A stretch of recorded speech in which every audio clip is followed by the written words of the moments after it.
God will hear your prayer even if you are eating 25 times a day.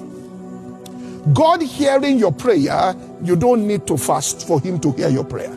You can be eating 25 times a day and say, Father, I need help. All right, he will hear your prayer. The reason why you fast is to be able to pick up what he says in response to his answer. When people listen to people, they think that you are saying what they know.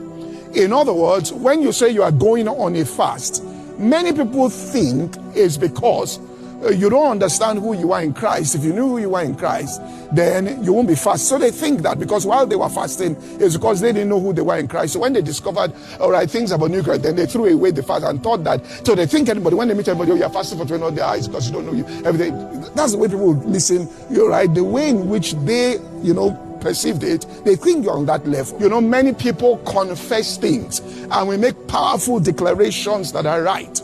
But you see those declarations that you are making there, it will require that God gives you commandments. That's what James was saying when he said faith without works is dead.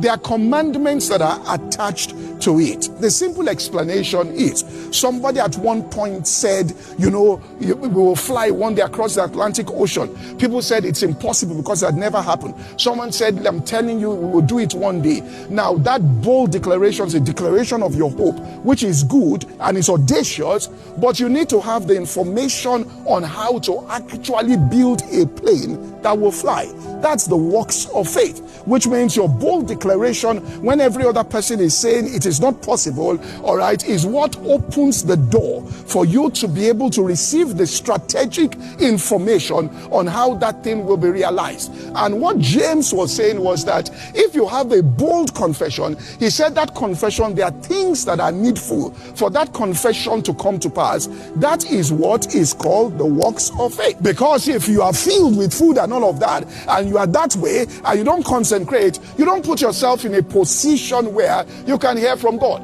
In other words, it's not God that is giving, it is you that you are putting yourself in a position to do what? To receive.